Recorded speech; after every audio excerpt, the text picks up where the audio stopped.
Hola, muy buena, bienvenido a Iglesia Next Online. Estamos súper emocionados de teneros aquí otro domingo.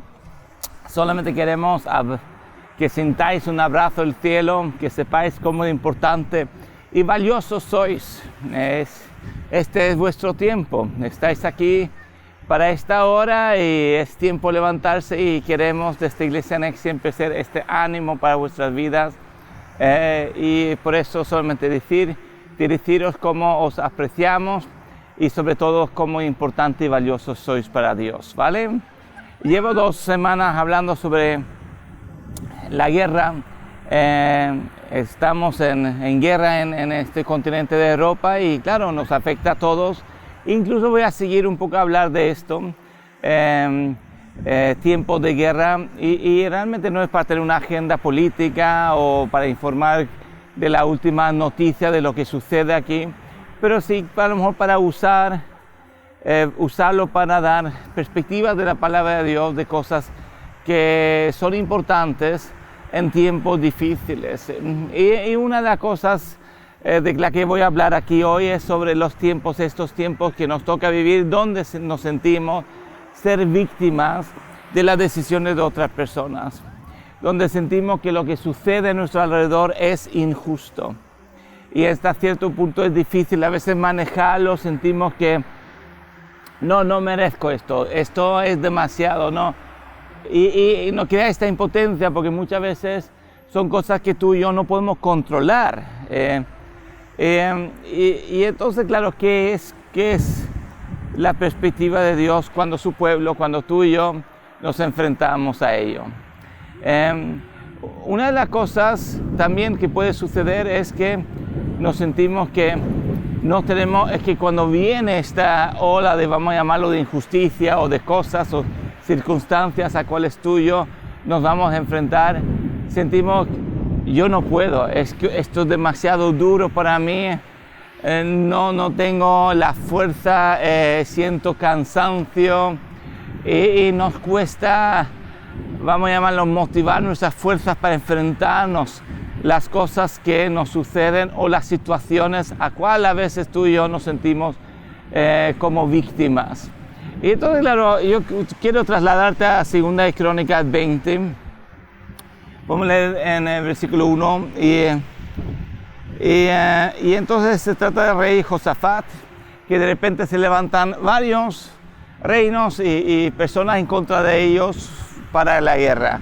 Y aconteció después de esto que los hijos de Moab y los hijos de Amón y con ellos algunos de los meunitas vinieron a pelear contra Josafat.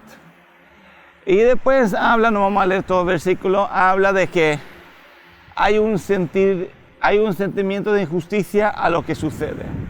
¿Entiendes? Crea temor en el pueblo, crea temor en el corazón de Josafat. Dice, vamos a ir, ahora vamos a ayunar, vamos a orar, y hay un asiento desde el temor y la desesperación también por la situación que está, o ante la amenaza que están para vivir.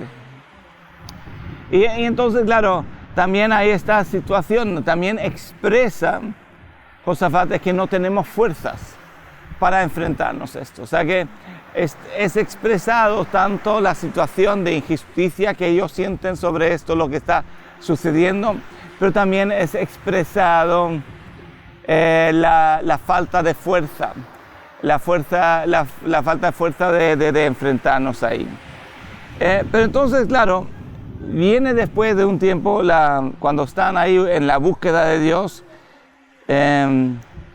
habla el Señor con ellos, el Espíritu de Dios. Y en el 15, en 2 Crónicas 20 dice, y dijo, prestad atención todo Judá, habitante de Jerusalén, tú, rey Josafat, así os dice el Señor, no temáis, no os acobardéis delante de esta gran multitud, porque la batalla no es vuestra sino de Dios.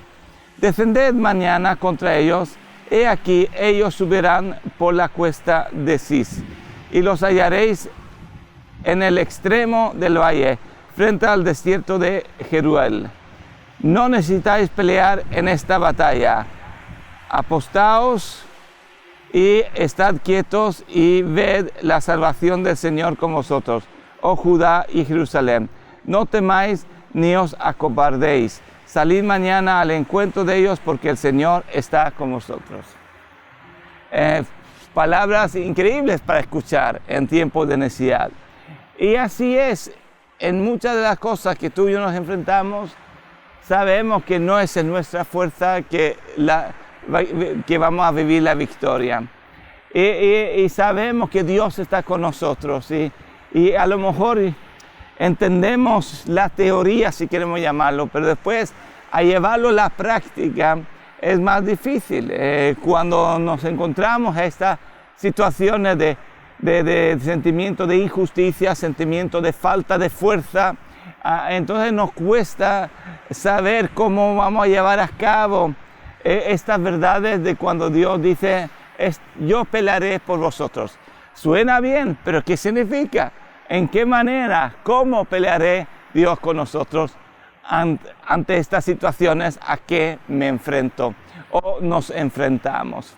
Y entonces, claro, hay algo que sucede y algo que hace el pueblo de Dios. Primeramente empiezan a cantar y alabarle a Dios. Pero claro, el alabar a Dios no fue las instrucciones de Dios. Muchas veces esta porción de escritura es escrito que fue una estrategia de parte de Dios, el que iban a ir cantando, porque podemos leer lo que pasa es cuando van a la guerra, en el 21.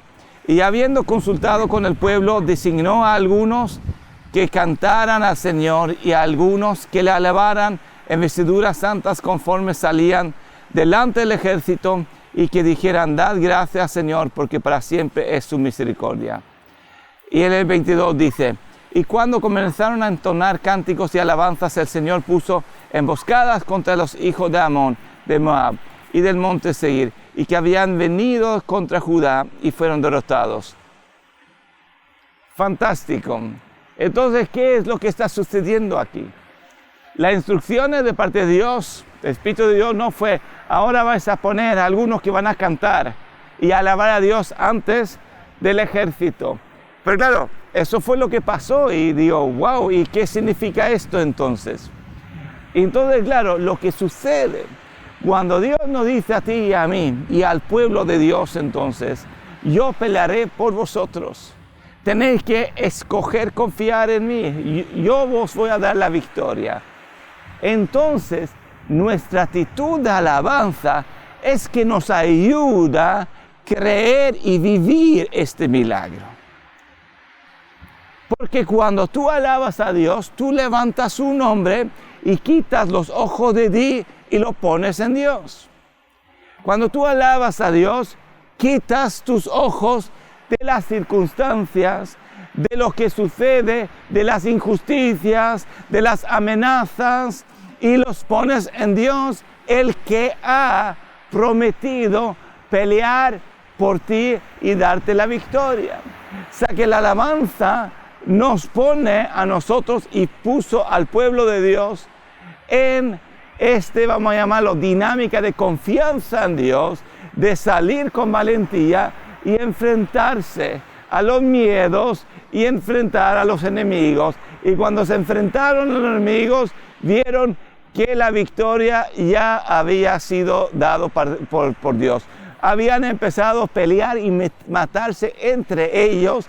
Y no solamente eso, habían dejado un montón de riquezas que el pueblo de Dios podía ser bendecidos de estas riquezas. Y entonces cuando tú actives la alabanza en tu vida y empiezas a quitar tus ojos de las circunstancias, de las amenazas, incluso de ti mismo, y lo pones en Dios, es cuando vas a poder vivir la experiencia cuando Dios está peleando por ti, cuando Él es el que te está dando la victoria. O sea que, ¿qué tienes que hacer para mantenerte en esto? Alaba a Dios, levanta su nombre.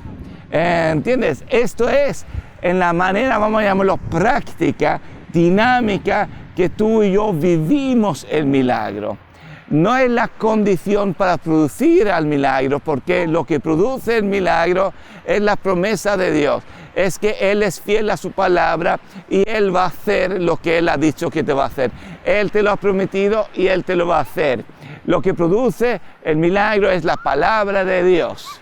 Pero la alabanza te mantiene a ti en esta expectativa y confianza en Dios, porque es como una protección y hace que tu mirada, tus ojos están puestos en Él. ¿Entiendes? Corred esta carrera que está delante de vosotros, como pone en Hebreos 12, 1 o 2, que tenemos una gran nube de testigos. Puestos como los ojos puestos en Jesús. Hay algo importante que produce la alabanza y la adoración en tu vida, y es que ponemos los ojos en Dios, el que ha prometido que Él va a pelear por ti, Él va a pelear por mí y Él va a darnos la victoria. En Hechos 16, cuando Pablo y Silas se encuentran en la cárcel, después de haber predicado, y que hay una que empieza a, no llamamos medio molestarles, porque están ahí una mujer ahí que empieza a gritar, estos son del Señor, estos son buenos, escuchad a ellos, pero había algo que no estaba bien, y echaron fuera un espíritu de esta mujer, que era una adivina, y entonces lo llevan a la cárcel, porque claro, los dueños de esta adivina, que era esclava, les producía a ellos mucho dinero. Entonces claro, se encuentran Pablo y Silas en una situación de injusticia. No sé si a lo mejor estaban cansados también, yo no sé, pero estaban puestos ahí en la cárcel. Y entonces, Dios está con ellos. Yo creo que no era por estrategia, pero empezaron a orar y alabar a Dios. Y mientras alababan a Dios, las cadenas se rompieron y se abrieron las puertas y podían salir en libertad. El carcelero se pone súper con miedo cuando se da cuenta, pero están ahí, y cuando Pablo dice, tú y tu casa vais a ser salvos. Y es fascinante la historia, pero la historia es esta. La alabanza en nuestras vidas es la que nos mantiene, nos hace mantenernos ojos puestos en Jesús. Y Él ha prometido que Él va a pelear por ti, Él va a pelear por mí. Él va a darnos victoria. Vamos a poner nuestros ojos en Él y vamos a alabarle, vamos a darle todo lo que somos, pero no solamente el domingo, sino el lunes, el martes, el miércoles, el jueves, el viernes sí, el viernes también, el sábado y claro, el domingo también. Gracias, Señor, que tú estás con nosotros, tú has prometido a ser fiel con nosotros, y gracias, Señor, que tú has decidido pelear por nosotros, danos tu victoria. Y por eso ahora te doy gracias, Señor, que no hay nada imposible para ti. Gracias, Señor Jesús, por las personas que están escuchando esto. Yo no sé a qué se enfrentan, pero aquí están para escuchar que tú vas a pelear por ellos. Y por eso ponemos nuestra mirada en ti. Tú eres fiel y tú vas a ser fiel a tu palabra. Y por eso tú vas a darnos la victoria. Esta batalla no lo vamos a pelear nosotros, lo vas a hacer tú. Pero nosotros te alabamos y ahí está la victoria. Amén.